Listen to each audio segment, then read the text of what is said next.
గండెమైసమ్మలోని BRS party కార్యాలయంలో ఎమ్మెల్సీల సమావేశం జరిగింది. కుత్బుల్లాపూర్ ఎమ్మెల్యే కేపీ వివేకానంద్ గౌడ్ మాట్లాడుతూ కాంగ్రెస్ పార్టీ అధికారంలోకి వచ్చి ఏడాది పూర్తయిందని, ఈ సంవత్సర కాలంలో ప్రజలను మోసం చేశారని అన్నారు. ఎన్నికల సమయంలో 6 గ్యారెంటీలు అమలు చేస్తామన్నారని, 2 లక్షల రైతు రుణమాఫీ చేస్తామన్నారని విమర్శించారు. చక్రధర్ గౌడ్ అనే ఒక వ్యక్తి ఒక చీటర్, ఒక బ్లఫ్ మాస్టర్, పెద్ద ఎత్తున ఆయన పైన అనేక ఆరోపణలు కేసులు ఉన్నటువంటి చక్రధర్ గౌడ్ అనే వ్యక్తి మరి పోయి పోలీస్ కంప్లైంట్ ఇస్తే మరి హరీష్ రావు గారు లాంటి సీనియర్ నాయకుని క్రెడిబిలిటీ మరి ఎంతో నమ్మకము విశ్వసనీయమైనటువంటి ప్రజానాయకుడి పైన వారు అడిగేటువంటి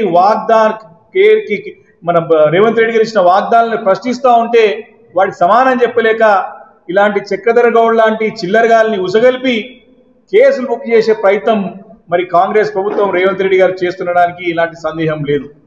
మరి మేము కూడా మరి అనేక ఆరోపణలు ఉన్నాయి.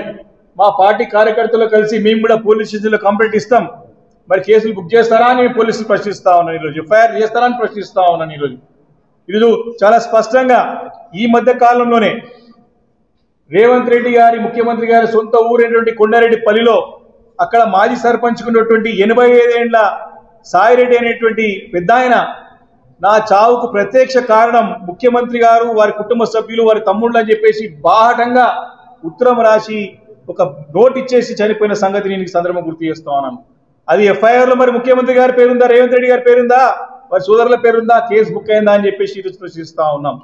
అదేవిధంగా లగచర్లో నిన్నగాక మొన్న ఈ మధ్యకాలంలో చూసినాం, అక్కడ ఉన్నటువంటి గిరిజనుల పైన వారి సొంత తమ్ముడే ఏదైనా సరే మేము ఖచ్చితంగా పెట్టి తీరుతామని చెప్పి రాత్రి అంతా కూడా అక్కడ ఉన్నటువంటి విద్యుత్ మొత్తం కూడా ఆపివేసి కరెంటు తీసేసి అక్కడ ఉన్న గిరిజనుల పైనటువంటి దాడులు జరిపి అమానుషంగా ప్రవర్తించి గతంలో రజాకారులని వింటా ఉన్నాం. కానీ ఇప్పుడు రజాకారులు అవతారం ఎత్తినటువంటి వారి కుటుంబ సభ్యులపైన, తిరుపతి రెడ్డి పైన కేసు నమోదైందా అని చెప్పేసి ప్రశ్నిస్తా ఉన్నాం. మరి ఈ చరిత్ర అంటే ఇట్లాంటి చరిత్ర ఉన్న వాళ్ళ కంప్లైంట్, వాళ్ళు ఇచ్చిన కంప్లైంట్ కూడా ఇలాంటి ఆధారాలు లేకుండా తీసుకొని పోలీసులు మరి ఈ రకంగా ప్రవర్తిస్తే మాత్రం తప్పకుండా రాబోయే రోజుల్లో తీవ్ర పరిణామాలు ఉంటాయని చెప్పేసి కూడా ఈ సందర్భంగా నేను మనవి చేస్తా ఉన్నాను.